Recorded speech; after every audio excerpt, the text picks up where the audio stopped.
So I'm definitely able to draw some kind of like circles to the screen right now. And I've got a big laundry list of things that I eventually want to have happen in my ShapeMaker plugin. But I think what might be kind of most interesting right now is to just get a good proof of concept going, just kind of see the possibilities of what I could kind of make pretty easily with just a few changes. I'm really excited by the possibility of replicating these shapes, these circles, even though, right now it's really simple. Just replicating the circles will actually yield quite a lot of generative, interesting graphics. So I think what I'm going to go ahead and do is, rather than build in some of the other features that I have in my mind, like the different blend modes and the different shapes, I'm going to go ahead and build in the iteration so you can see kind of the power of iteration and iterator variables. So for that, we need something called a loop. And you can probably see right kind of in our code where we're going to add this. It's down here at the bottom. You can see I've just added vec3 color to add an ellipse. And then I keep adding to it and adding more ellipses, and I call the ellipse over and over and over again. Well, what we're going to do is actually replace that code there with a plus equal plus equal plus equal with something that's going to like walk through and add a bunch of them. So for that, we're going to need a for loop, and I'm going to create a new variable called I, and I'll just make that be equal to 1. And then I'm going to want to have if I is less than a count value. So I'm going to create a new variable called count, and that's probably right away. I could instantiate that up there, but I already know for sure that that's going to be like a user value. So I'm just going to come up here to my user data and in my JSON blob, and I'm going to just right away go ahead and make that be count. And I think the default count is going to be 1. And let's make the max count 20 maybe. Well, yeah, let's go crazy. Let's make it 50. There we go. So I know right away that that count is going to be something that I want to change, so I can change the count up and down. So I'm already kind of building that in.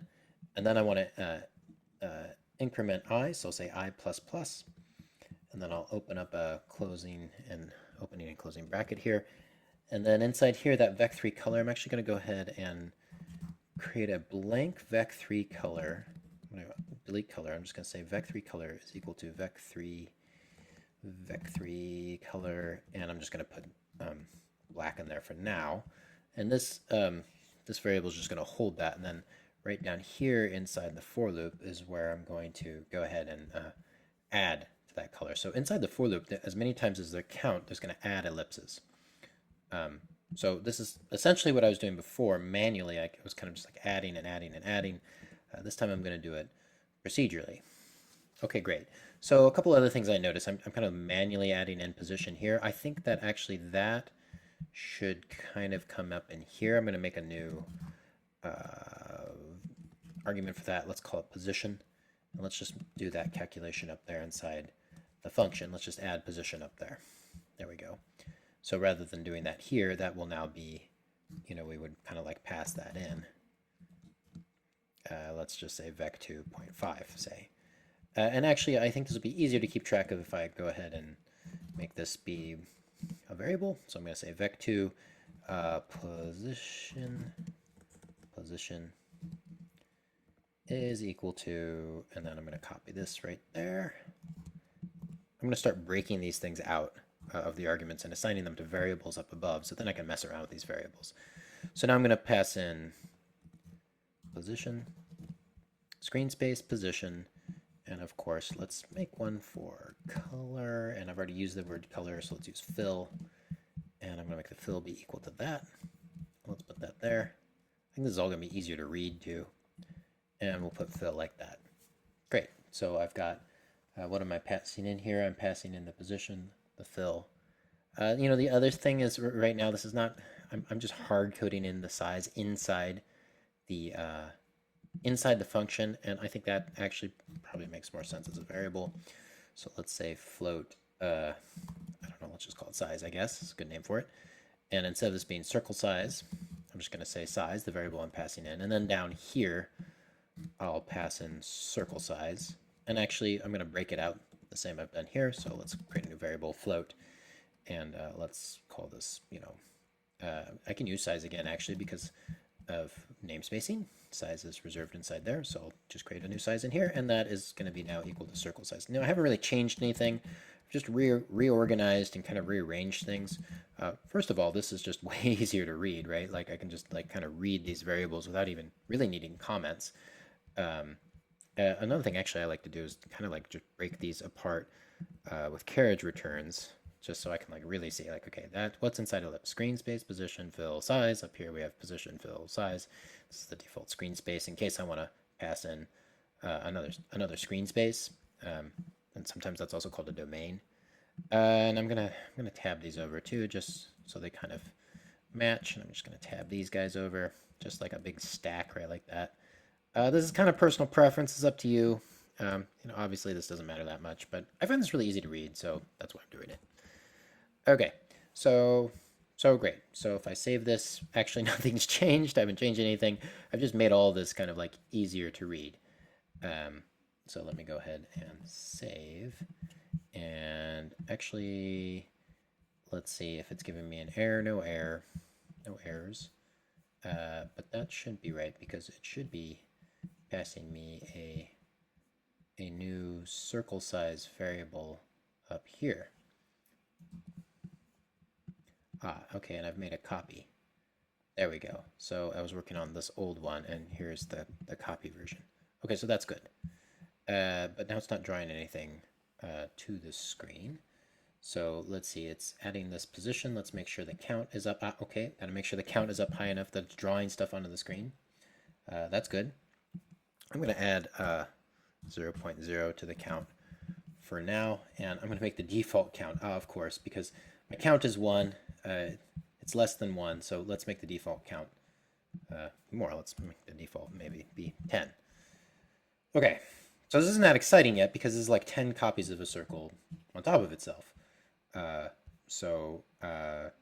Right, no matter how many I add on here, it's just like 10, 10, blah, blah, blah, blah, blah, blah, blah. It's just like adding and writing and writing and writing and writing and writing. So what I need is the wonderful world of iterator variables. I can take this I value. See, this is going to be a different value every time. It's going to add. It's going to go, 0, 1, 2, 3, 4, 5, 6, 7, 8, 9, 10, whatever we land on count until it's less than count, right? And I want to make sure there's always at least 1. I don't know. Maybe this could also maybe be 0. I guess if I wanted 0 sometimes. That's up to you. So yes, so I can take I, and just so I don't get confused, I like to call that the iteration. Again, I like verbose variable names just so I can read it. It saves me from like writing another comment up above it, but this is maybe kind of personal preference. If you look at a lot of people's code, it's really common for them to just keep I, and I can either stand for iteration, or it's also really common to have I stand kind of for index because that's what you're using when you're kind of walking through an array, the index values. So yeah, so great. So we've got I, and this could be like 0, and then every time through the loop, this could be a different value if we just called its iteration. If we just called iteration, that means first it's going to be how many times through the loop? First it's going to be 1, 2, 3, 4, 5, 6, 7, 8, 9, 10, etc. But our screen space is really small. Like our screen space is going from like 0.5 to negative 0.5, and then basically 0.1 to negative 0.1, whatever the results after this this aspect ratio changes here. So that needs to be way smaller. So I'm just going to multiply that by 0.01, and you can see it's slowly kind of moving down. I think it'd be easier to see if I create smaller circles. There you go, and let's make that value a bit larger. Let's instead of 0.01, let's just do 0.1. And let's go up here to our defaults. Let's change the default circle size to something much smaller. And there we go. Look at that. Wow, that is cool. That's kind of like marching down and to the left. It's adding 1 every time. Okay. So cool. That's working. This iteration is working every single time. It's stepping, and so sometimes you might hear this be referred to as like a step and repeat. Okay, and so it's stepping in the X and the Y, so I don't really like that. Let's just have it. I'm just going to do a comma here and there we go. And we can see just marching to the left. Now this already, you can see how this is useful, right? Like every time we're going through the loop now, we're like kind of drawing a circle on the screen. And yeah, now we're finally starting to get in the realm of something kind of useful. The other thing I'm going to do here is I'm just going to, take that value. I'm just going to shift it over so that it goes on the right side of the screen. So let's just not add one, so subtract one. There we go. Now if I add the count, we can start there and march it across. Great, that's because we're starting at a value of 1 here, and then we're multiplying that by 0.1 each time. Okay, so the other iterator variable that you probably want to create is what I'm calling the index value. And that's going to be I divided by the count. And what that does basically is it normalizes I. It returns the iteration as a percentage of 1 as opposed to a hard value. Now, that might seem a little abstract and weird, but do know that it's really easy to see actually if I multiply this by index. So instead of this being a step and repeater, like every time we add to the count, it actually just like, adds and steps over and steps over and steps over. What this will do is if we change this to index, that'll give us a value between 0 and 1 through the count, and then it's going to multiply that by 0.1, which actually is a very small number. But notice as I change the count here, that thing's kind of like vibrating or something. So actually, instead of multiplying by 0.1, I'm going to multiply by 2.0. And now, as I change count, notice this will like fill with the number of counts as this number here, which is this is the screen space. So I could say 0.5, say, and it's going to just like fill with those and evenly distribute it because this has been normalized, right? This is a percentage rather than a hard value. And this is super useful, right? All right, like we've got these two super user iterator variables, iteration and index, and we can just plug this in. Look at all these hard values, like right away. We've got the size, the fill. So yeah, like we can just kind of have a field day here, right? Like, so let's multiply this by 2.0. Once again, we can change the count, change that distribution. Instead of circle size, you guessed it, let's just multiply that by index. And they're going to like step up, right? As I change my circle size, notice they're going to like kind of get bigger and get smaller. Great, same thing here with the fill. The fill is just kind of being generated with this hard number. Right now I have red and green, but I've got an iterator variable up there. So let's make the fill be equal to fill. First of all, let's make a controller for this. So look, fill color, and let's see, I called that fill underscore color and RGB, of course. I need to come here. That's returning a vec4. I want just the first 3 numbers. So that's giving me this. And I can change this. Very good. I'm going to come up here to my, so you guys can see this a little bit better. I'm going to scoot this over and scoot that over. So I don't have to keep kind of moving windows around. There we go. And great. So I'm going to change my default count here to 30. There we go. And check that out. Isn't that cool? Great. So that's returning this. But of course, let's just multiply that by index, right? And now it's going to start with 0 on one side and 1 on the other. So it's going to kind of like fade because it's multiplying from 0 to 1 as we step through this thing. And so, yeah, this is going to be super powerful. This is fun stuff. And then if I don't, I could also break this out into its requisite components like R, G, and B. So I could say index maybe, and then, I don't know, I can start playing around here, like 1.0 minus index for the G. And then let's just say, for the blue, let's just say 0.5. Great. Okay. And as I change this fill color, like check out this cool cycling effect that I'm getting, right? Because I'm going to seed it with some green, and then it's going to multiply that by index, and then 1.0 minus index, and then 0.5 here in the blue. And so again, we can see how this is starting to get kind of powerful because we're able to iterate and change these numbers as it goes through the for loop. Okay, so we're already getting kind of something, I think, kind of useful here that I'm ready to bring back into VDMX. And I would be remiss to talk about these iterator variables without mentioning iterator variables best friend, and that's going to be our friend the sine wave. So anytime you see a number, particularly a number that's going from 0 to 1 or, you know, zero 0.5, uh, you can get something interesting there. Okay, so first of all, anytime you see a hard number, you can have that number kind of like march in time by using the global time variable. So that's the first thing I want you guys to know, that I could come in here and I could say time, and this is gonna like extend beyond there. See that? But then the time, pretty soon, time's gonna be like, that number of times is gonna get way too big, and those guys are gonna come off the screen. So there's a couple of things you could do. You could actually multiply by something called a modulus, so that just kind of time kind of repeats over and over and over again. There's also something called a fract that you could do the time, which is just going to return like just the decimals. And then that's going to give you this kind of like repeating value over there. This actually just throws away the first number. So a way to maybe visualize this is times going 1, 2, 3, 4, 5, 6, 7, 8. But then beyond the 8 is actually a decimal number. Like it's like 1.01, 2, 3, 4, 5, 6, 7, 8, 9, 10 up to 2. And all fract does is just throw away the first number before the decimal. So that's definitely something we could do here. But you know what? Instead of fract, I'm going to call in sine. And that's actually going to oscillate that number back and forth from 1 to -1 rather than use fract. Sine and fract are going to be, yeah, boy, we can have ourselves a party here when we're talking about iterator variables.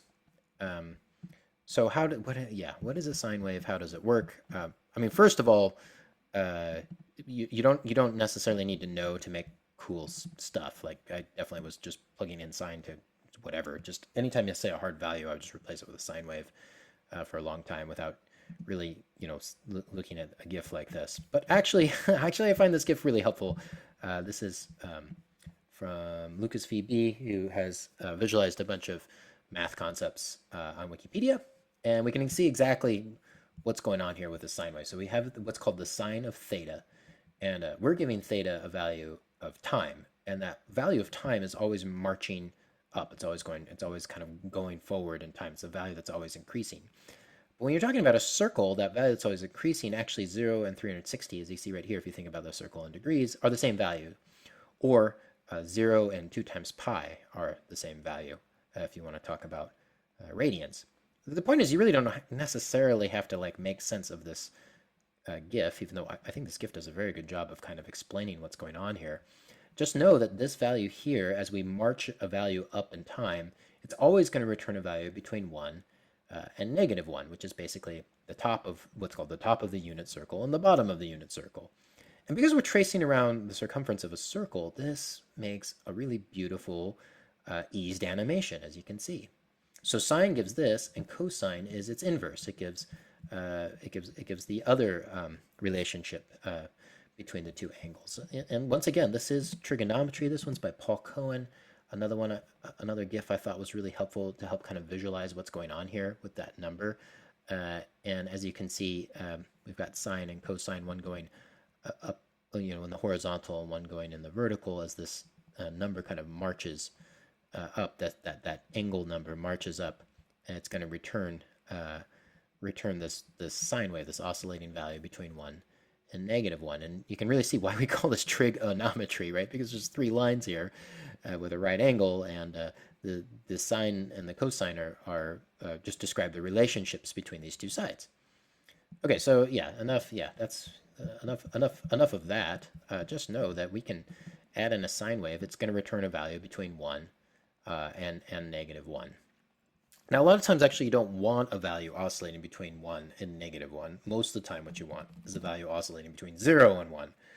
So we need to normalize our sine wave as well. So I'm going to create let's create a variable for this called oscillator. And what is that? That's going to be sine time. So remember, that's going to be returning -1 to 1. So what I'm going to do now is multiply that by 0.5. So that will be returning a value between -0.5 and 0.5, and then I'm just going to add 0.5 to that, and that will now return a number between 0 and 1. And I could add more than 0.5 if I want this to go between 0.5 and 1, but this is going to go. You also notice this is useful to normalize this from 0 and 1, because that's what we're going to be talking about when we're talking about RGB. So anyway, yeah, let's go ahead and let's save that. And anytime you see index multiply, let's go ahead and multiply that by OSC instead. And as you can see there, that's going to be a more useful value because instead of that going off screen now, it's just going to multiply between 0 and 1. And then perhaps I no longer need to do that. That's going to kind of give me, that's going to be a little bit easier to see as that comes in and comes out. Okay, so yeah, that is super awesome. This little OSC value we can just use basically wherever we want. Like let's replace inside the color. Let's go ahead and replace that OSC value there. And as we reduce the saturation here, we can see it kind of like march through, and you got that cool kind of color effect as those guys aren't blowing out. They're just kind of adding to each other. You can, you know, cycle through these different hues, and you can see the results of both the sine wave and the index values, the iterator variables. And in fact, I think I'm going to come here to this default, and I'm going to just make these be a little bit lower numbers, like maybe 2 and 8 and 2 or something. And of course, that's going to make mostly green. So let's just kind of reduce these things down. There we go, just so we can see some of the various colors. Okay. So to normalize this time value, this time is going to be returning seconds, but actually, as it turns out, if we want this to happen at a regular interval of 1 every second, we need to multiply it by a magic number, and that magic number is going to be 360 degrees around the circle, right? So like right now, time, it's going to be returning the full duration of sine, you know, going back to the top of the circle in seconds, and actually that's incorrect. I need to multiply this times whatever the whole size of the circle. And you might think this is just 360 degrees, but actually this sine expects this value here in something called radians and not degrees. And we're going to just need this anyway. So what we're going to do up here is we're going to define those magic numbers. And those two magic numbers, you've probably heard of them. The first one is pi, and then the second one is pi times 2, which is sometimes called tau.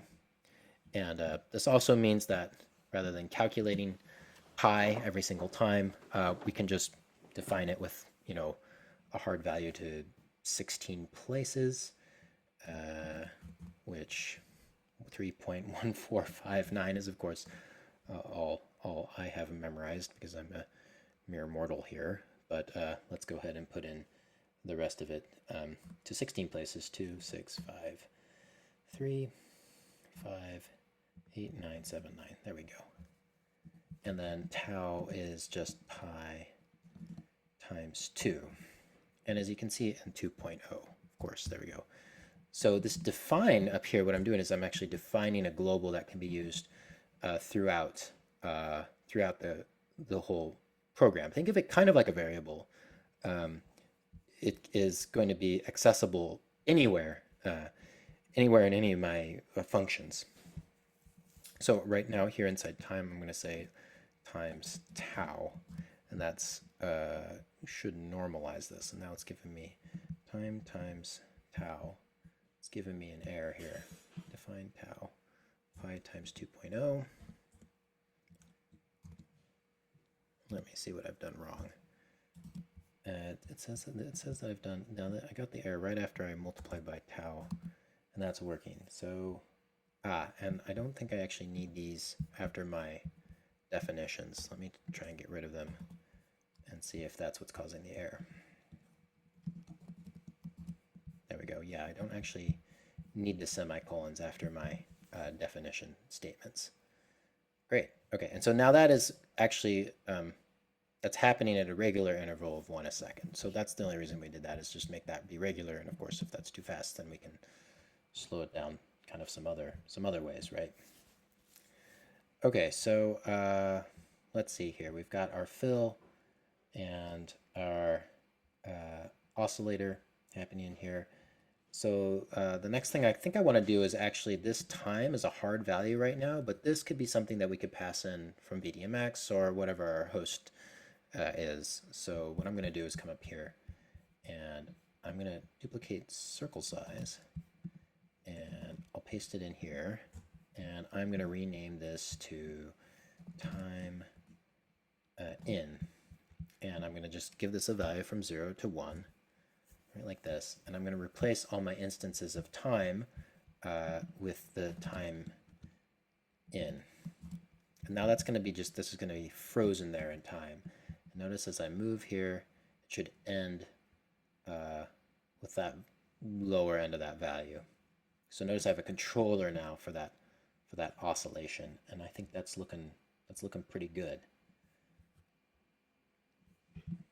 Now I can, I can just introduce iteration or index variables basically wherever I want. Like I think one place that might be pretty cool to introduce it might actually be in the sine wave. That way it's going to like step through the sine wave. Like each one of these is going to get a slightly different value because it's going to be going between 0 and 1. So a lot of times inside a sine wave, just add iteration plus inside your index variables. So this means it's still going to be marching up in time, but each of these is going to get something a little bit different. Notice that it's going to be kind of like oscillating according to the iteration. So that's going to give me something that, once again, like it's already kind of useful, right? Like we can see these values kind of oscillating up and down. That's pretty cool. And maybe a little bit easier to actually just replace this with time, so that can just kind of be going. And I'm finding that to be too fast, so I'm going to, attenuate that a little bit just for the sake of us hanging out here. Cool. And let's see, this position value, I've got that kind of as an index multiplied by the oscillator. So I'm just going to get rid of that oscillator, and I'm just going to kind of spread these out, I think. And let me subtract 1.0. So there's spread from the left side of the screen to the right side of the screen. So we can see that the color is oscillating, but not the position now. So this is going to give us just left to right. And but then let's introduce that oscillator some more. Let's multiply by the oscillator here at size, and we can really see those sine waves, right? They kind of like, as they change the size. And this is so cool. I've got this like controller here, right? I can crank that up and crank that down, and we can see them kind of scaling up and down according to my oscillator. Once again, this should, maybe you're starting to kind of see the possibilities here. I'm just playing around, really. I'm just taking iteration and taking index and just plugging it into various places inside here. This is my setup. So probably I'm going to add a lot of variation, a lot of those kinds of variations in there. I might want to, maybe I'm going to want to drop down for index or iteration, or I don't know. There's a lot of things I could do, to make this kind of more controllable, right? So yeah, so I encourage you now it's your turn to go ahead and play around with these iteration and index variables. See what interesting kind of results you can get out here. This was just after kind of a few minutes of kind of dinking around with these things, particularly when it's talking like fill. You can, have an oscillator on that. I'm going to go ahead and switch this back over from time to the time in. Let's go ahead and let's take this back. Let's take this back to VDMX. Or any host application, and let's kind of have some fun here, right? Let's see what this looks like. So I'm going to save this, and this is called test copy, and I'm going to launch VDMX. And from inside of VDMX, let's VDMX launches. I'm going to press Command 3 inside VDMX, and I'm going to find where I've been working on this stuff, which is desktop projects, VDMX, and ShapeMaker, and this is called test copy. And I'll add that there to my media bin, and I'll fire it off, which looks like that. And as you can see, it looks just like it does there in my ISF editor. And here's my, let me just kind of cover all that stuff up so it's a little easier to see. So I've got the circle size here that I can control. I've got my time in that I can control, my count that I can control up and down, and my fill color that I can mess about with, which I find easiest to actually go in HSV modes. That way I can just cycle between the hues. Okay, so first of all, this is just going from 0 to 1, right? So we can immediately just create ourselves a clock and choose some measure position. So now that's always just kind of like marching forward in time. And 0 to 1. Ah, yes. Back here in my code, remember I was annoyed by that. I attenuated it, so let's get rid of that. And let's save, and let's relaunch there. There we go. And so 1 should, yes, good. So 0 is equal to 1. Now I can always make this slower if I want inside VDMX. I just want to make sure 0 and 1 are the same value. They're the top and the bottom of the circle. So right away, instead of this being, I've got a clock, which is just kind of like, this is just time marching forward. What I'm going to go ahead and do is create myself something that's more controllable. So I'm going to make an LFO. And in the LFO, I've got some waveforms in here. I've got waveform, sine, cosine, and ramp. I don't need waveform. I'm going to subtract that. I'm just going to mess around with sine, cosine, and ramp for now. I'm sure you see where we're going with this. We're going to take that ramp, and I'm going to control drag right from there, and I'm going to drive time in with that ramp value. And now I have a rate, so I've got a nice, handy multiplier for that value, which is just marching from 0 to 1. And it's actually, if I want to go forward and backwards, this little rate value, this could be driven by any other bit of data. Like you could even have like an oscillator then drive this as it goes kind of left and right and up and down. It's just sine waves on top of sine waves, folks. So what am I going to do? I'm going to come here and choose audio analysis, and I'm going to have the audio analysis drive this rate. So I'm going to come here and just use the audio analysis peak frequency magnitude, and that's giving us some crazy data. So first thing I'm going to do is option drag here. So it's always 0. And now we're getting something very audio reactive. In fact, I could option drag this a little bit so it's always moving forward a little bit. And then I'm going to command drag the maximum side here so that it's less visible effect. So we have something that's persistent, but also pretty dynamic, pretty audio reactive, as it's just kind of rocking those things. It's just iterating that theta, that value of theta inside time up and down. And of course, this is just time in, so we can have control here on the count of this sort of thing. We could take that. Keep in mind we got some sine waves in here too, so I can just take those and just put that on side of hue, and then hue can kind of like go also up and down. The value that's always changing. Same with circle size. Really, I could take that and just kind of put that there. I think it probably makes most sense to have that be a sine wave instead of a persistent value always marching up. And then I'm going to use option and command to go ahead and limit my min and max sizes there. Yeah, so let's do something like that. And if I was to, this is just my voice kind of coming in here. If I was to play some music, let's just play some music from my iTunes.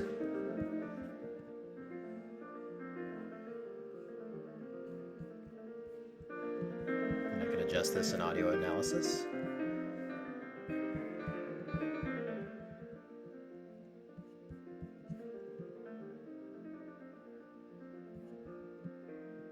Cool. And of course, this, you can not just piano. You can do whatever genre you like here. Let's drive it with some beats. Let's find some beats here. Let's find Edison, and we'll play some of this.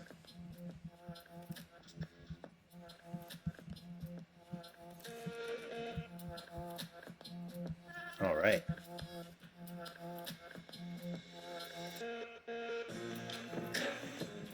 So as you can see, you can have a lot of fun with this. I think our proof of concept is definitely working in here. Maybe I'd want to jump between these different count values, whatever. This is definitely kind of working as our initial ShapeMaker plugin. And now let's go ahead and let's start expanding some of the cool things, some of the cool interfaces that we can to adjust this so that we can get some more different looks out of this thing.